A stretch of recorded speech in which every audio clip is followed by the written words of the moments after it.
Olá, amigos, tudo bem? Vamos estudar? Lição 26, né? Então, aí nós temos essa lição e apenas mais uma para fechar o nosso estudo ouvindo a voz de Deus, tá bom? Vamos orar? Querido Deus e Pai, aqui nós iremos fazer mais um estudo bíblico e esse estudo, ele tem uma importância bem especial porque nós vamos estudar sobre o Espírito Santo e a sua função. Então, Senhor, por favor, que Tu venha nos ajudar a compreender e a aceitar a Tua mensagem para nós. Também, Espírito Santo, vem sobre nós nesse momento e nos ajuda a entender. Em nome de Jesus. Amém. Muito bem, vamos lá então?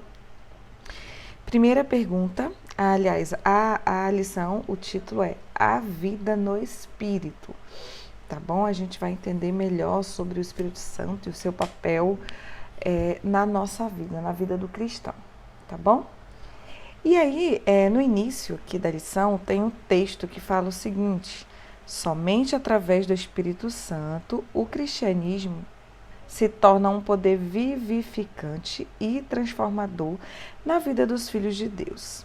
Como Paulo afirmou, ninguém pode dizer Senhor Jesus, senão pelo Espírito Santo. Sem o Espírito, nossa religião jamais será uma experiência viva. As Escrituras Sagradas nos informam como esse agente divino nos conduz à plenitude dessa experiência com Jesus. Ok? Então, olha lá que interessante, sem o Espírito Santo a gente não tem vida espiritual, a gente não tem cristianismo, a gente não tem relacionamento com Deus, tá bom? Aí a primeira pergunta fala assim: que promessa Jesus fez aos discípulos antes de subir ao céu, antes de voltar para o céu depois que ele morreu e ressuscitou? Qual foi a promessa? Essa promessa está escrita lá em João 14,16, que diz assim: Jesus disse isso para os discípulos: e eu rogarei ao Pai, e ele vos dará outro ajudador, para que fique convosco para sempre. Tá bom?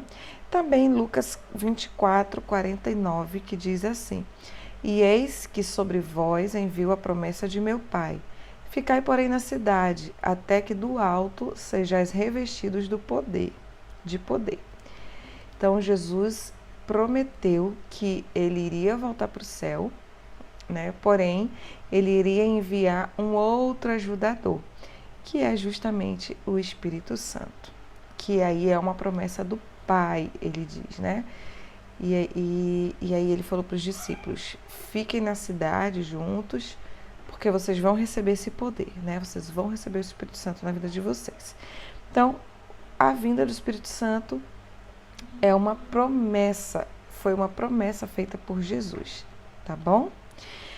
Segunda pergunta diz assim: o que os discípulos fizeram após Jesus voltar para o céu, né? Após a ascensão dele? Atos 1:4 e 12-14 diz assim: estando com eles, ordenou-lhes que não se ausentassem de Jerusalém, mas que esperassem a promessa do Pai, a qual, disse ele, de mim ouvistes. Então voltaram para Jerusalém, do monte chamado das Oliveiras, que está perto de Jerusalém, a distância da jornada de um sábado. E entrando, subiram ao cenáculo, onde permaneciam Pedro e João, Tiago, André, Filipe, Tomé, Bartolomeu e Mateus, Tiago, filho de Alfeu, Simão o Zelote e Judas, filho de Tiago. Todos estes perseveravam unanimemente em oração com as mulheres e Maria, mãe de Jesus, e com os irmãos dele. Ok? Então, o que os discípulos fizeram? Depois que Jesus voltou, né, para o céu, eles voltaram para Jerusalém e ali eles ficaram no cenáculo. O cenáculo era um lugarzinho de reunião, né, ali dentro da cidade, e aí eles todos se reuniram nesse lugar, né? Ficaram ali juntinhos e a Bíblia dá o nome das pessoas. E a gente olhando aqui, os nomes são os discípulos, né? Os discípulos de Jesus. E aí o texto diz pra gente que eles perseveraram, né? Unânimes em oração. Também tinha lá Maria Madalena, Maria mãe de Jesus e os irmãos de Jesus, tá bom? E aí a gente vê então o que eles fizeram, se uniram e oraram e buscaram e pediram e esperaram receber esse poder, esse outro ajudador que Jesus havia prometido enviar, tá bom? Terceira pergunta diz: quando se cumpriu a promessa? Atos 2, 1 a 4 fala assim pra gente. Ao cumprir-se o dia de Pentecostes, estavam todos reunidos no mesmo lugar.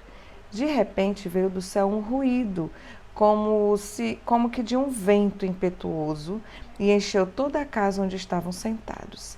E lhes apareceram umas línguas como que de fogo, que se distribuíam, e sobre cada um deles repousou uma.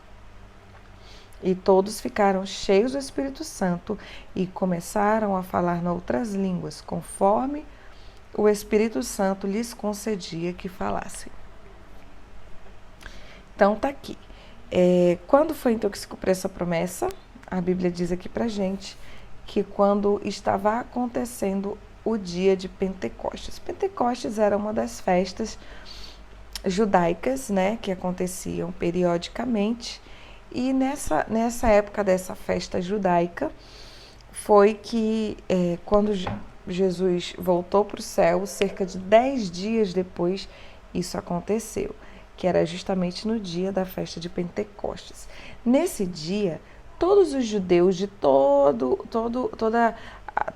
dos arredores de Jerusalém vinham para Jerusalém a fim de participar desse festejo, né? Que a gente pode chamar assim, festejo, mas que era a festa dos tabernáculos. Então, foi nesse momento em que o Espírito Santo desceu sobre os discípulos que estavam ali reunidos, juntos em oração, e essa manifestação veio diferente, né? Teve um sinal físico. O Espírito Santo veio como se fosse um vento impetuoso, como línguas de fogo, né? Foram descendo sobre as cabeças deles e eles começaram a falar em línguas. Essas línguas aqui não é aquilo que a gente ouve falar por aí em outras denominações em relação a falar de maneira diferente que ninguém entende, não. Veja bem, naquele momento, ali, naquele lugar, existiam pessoas de várias localidades. Nem todos falavam a língua materna ali de Jerusalém. Então, depois que Jesus voltou para o céu, o evangelho não tinha mais que ser guardado para os judeus, ou pelos judeus, mas sim, esse evangelho tinha que ser levado para todo mundo, até para os gentios, né, que eram aqueles que não eram judeus. Então, aquele momento onde Jerusalém estava cheia de pessoas de todos os lugares, era o momento ideal para que o cristianismo ganhasse um up, né, ganhasse um crescimento, para que ali era uma grande oportunidade para que o Espírito Santo usasse os discípulos, né, para eles pregarem sobre Jesus que morreu na cruz, que ressuscitou, que havia ido para o céu, tá bom? Então, para isso, eles falaram em línguas. Muito bem. Quarta pergunta como o Espírito Santo é apresentado na Bíblia? Atos 5, 3 e 4 diz assim para a gente. Disse então Pedro: Ananias, por que encheu Satanás o teu coração para que mentisse ao Espírito Santo e retivesses parte do preço do terreno? Enquanto o possuías, não era teu? E vendido não estava o preço em teu poder? Como, pois, formaste esse desígnio em teu coração? Não mentiste aos homens, mas a Deus. Então aqui a gente vê um pedacinho da história de Ananias, que era um dos seguidores de Jesus ali, dos discípulos, e eles, ao terem a plenitude do Espírito Santo, eles dividiam tudo que eles tinham. Então Ananias vendeu o terreno dele e ele escondeu parte desse terreno, ele guardou para ele não deu todo o valor, porque era isso que eles faziam. Então, quando Pedro veio a ele, né, interrogá-lo, veio pergunta dele o que tinha acontecido, ele falou assim, que você mentiu ao Espírito Santo. E aí depois ele diz que você não mentiu para os homens, você mentiu para Deus. Então, o Espírito Santo, aqui a gente percebe essa fala de Pedro, o Espírito Santo é Deus, tá? Mateus 28:19 também diz o seguinte: portanto, ide, fazei discípulos em todas as nações, de todas as nações, batizando-os em nome do Pai, do Filho e do Espírito Santo, certo? Quando a gente vai para Gênesis 1, a gente vê ali no princípio criou Deus os céus e a terra. 2. A terra, porém, estava sem forma e vazia. Havia trevas sobre a face do abismo e o Espírito de Deus pairava sobre as águas, ok? Então, a gente vê que o Espírito Santo é, sim, Deus. É uma das pessoas da divindade, tá bom? Então, o Espírito Santo é Deus. É um ente divino. Quinta pergunta: quais são as funções desempenhadas pelo Espírito Santo? Aí nós temos João 14:26, que diz assim: mas o ajudador, o Espírito Santo, a quem o Pai enviará em meu nome, esse vos ensinará todas as coisas e vos fará lembrar de tudo quanto eu vos tenho dito. Então, uma das funções, primeiro que ele chama de ajudador, né? Ajudador, que vai ajudar. Aí, ele vai ensinar todas as coisas e vai vos fazer lembrar de tudo que eu vos tenho dito. Então, o Espírito Santo, ele ensina, ele guia, né, em todas as coisas. Aí, João 16, 8-13 diz assim, também sobre isso. E ensinará todas as coisas e vos fará lembrar de tudo quanto vos... E quando ele vier, convencerá o mundo do pecado, da justiça e do juízo. Do pecado, porque não creem em mim. Da justiça, porque eu vou para o meu Pai e não me vereis mais. E do juízo, porque o príncipe deste mundo já está julgado. Muito bem, então a gente vê aqui que o Espírito Santo também, além de ensinar todas as coisas, ele nos convence, ele convenceria o mundo do pecado, da justiça e do juízo, tá bom? Então, o Espírito Santo é que mostraria pra gente que a gente é pecador. O Espírito Santo é que mostraria pra gente que Cristo é justiça, que ele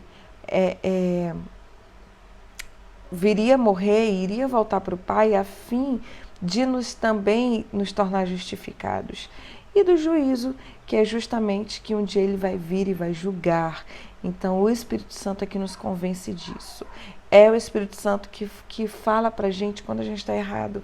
É o Espírito Santo que diz pra gente que a gente é pecador, que faz a gente entender e ver os nossos erros, ok?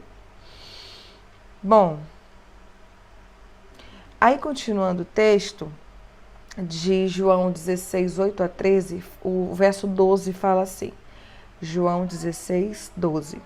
Ainda tenho que vos dizer, mas vós não podeis suportar agora. Quando vier, porém, aquele, o Espírito da verdade, ele vos guiará a toda a verdade, porque não falará por si mesmo, mas dirá o que tiver ouvido e vos anunciará as coisas vindouras. Então, aqui, Jesus continua falando sobre o Espírito Santo e ele diz que o Espírito vai guiar em toda a verdade, toda. Tá bom? Então, quem tem o Espírito Santo não anda na mentira, não anda no engano. O Espírito Santo vai mostrar e guiar em toda a verdade, tá bom? A pessoa vai saber as coisas que virão, né? Vai estar atenta, não que vai ser um mago ou alguém que adivinha o futuro, não é sobre isso que a Bíblia está se referindo aqui, mas está falando justamente porque a gente vai buscar fazer a vontade de Deus, a gente vai ler a palavra de Deus e o futuro de todas as coisas está escrito ali. O Espírito Santo só vai nos conduzir a essa verdade. E 1 Samuel 10, verso 6, também falando sobre o que o Espírito Santo faz. Eita, eu falei muito rápido. Diz assim: e o Espírito do Senhor se apoderará de ti, e profetizarás com eles, e tu serás transformado em outro homem. Olha só que interessante, né? Esse texto aqui falando pra gente que o Espírito Santo transforma-nos. Ele tem a capacidade de nos transformar em um novo homem, uma nova mulher. Ok? Então, sim, existe mudança para caráter? Existe? Sim, existe. Existe essa mudança através do Espírito Santo quando a gente quer, quando a gente permite. Ele não vai escancarar, ele não vai forçar, a gente tem que permitir, ok? Muito bem. Pergunta 6 vai falar aqui pra gente. Quando uma pessoa é batizada com o Espírito Santo? Quando que isso acontece? Então, a gente tem aí João 3, verso 5, que diz assim: Jesus respondeu: em verdade te digo que se alguém não nascer da água e do Espírito, não pode entrar no reino de Deus. E João 3,16 diz, Mateus 3,16 vai trazer para a gente também, falando que se a gente está ao lado do Senhor, se a gente escolhe ao Senhor, né, nós também teremos o Espírito Santo, ok? O que é que faz esse nosso recebimento do Espírito Santo? É a gente pedir, amigos, é a gente pedir.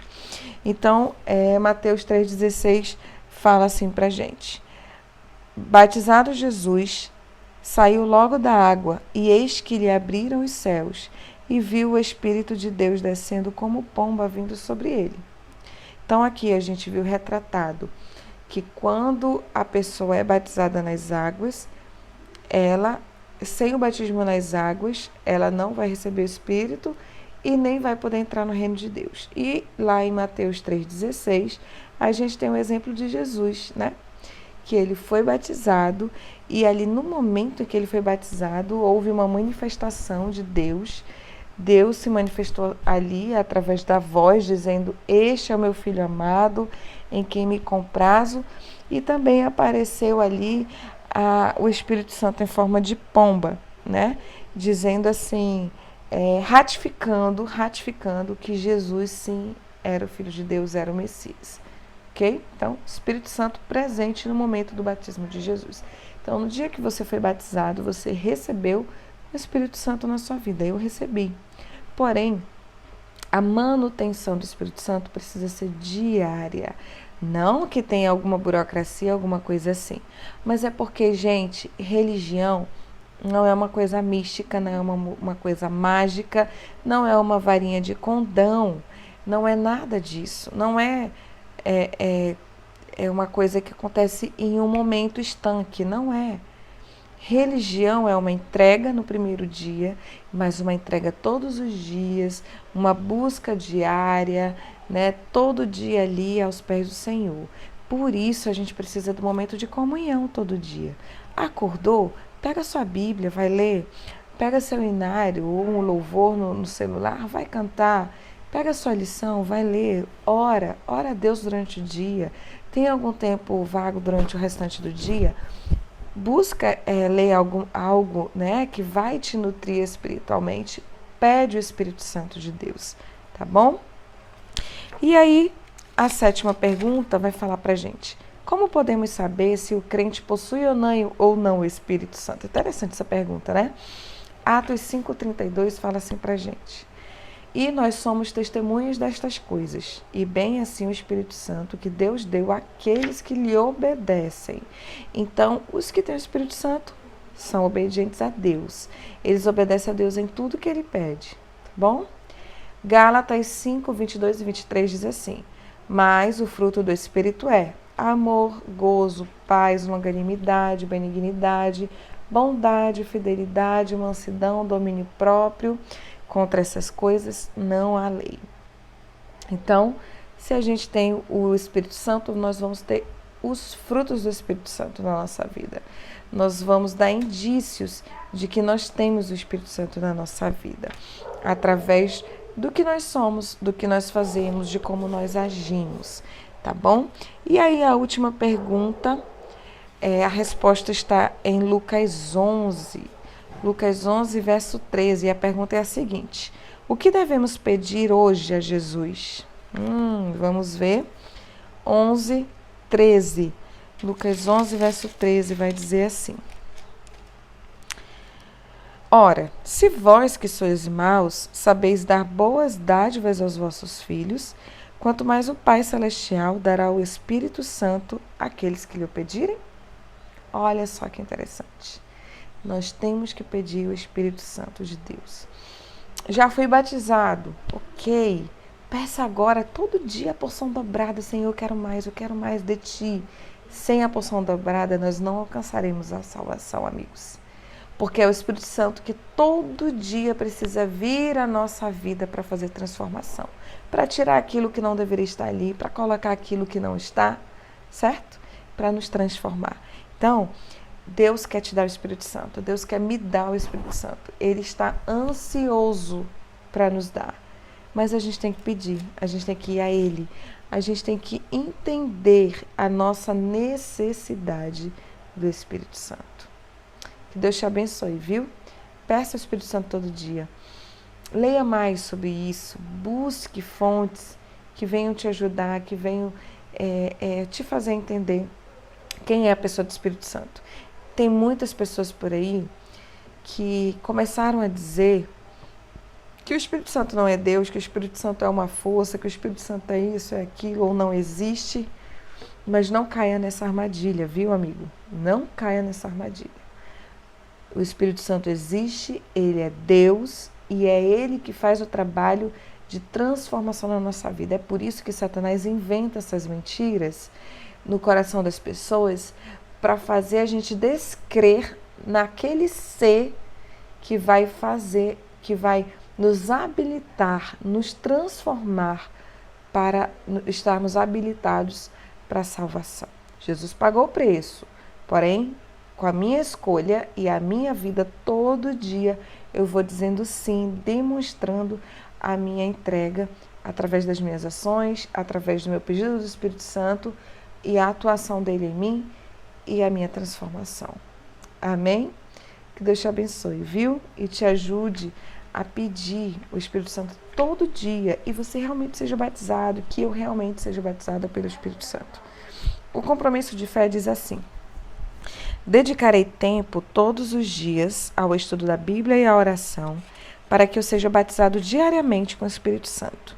Dessa forma, espero ser poderoso em palavras e ações, bem como no testemunho de minha fé aos semelhantes. Se você deseja isso, diga um amém bem forte aí.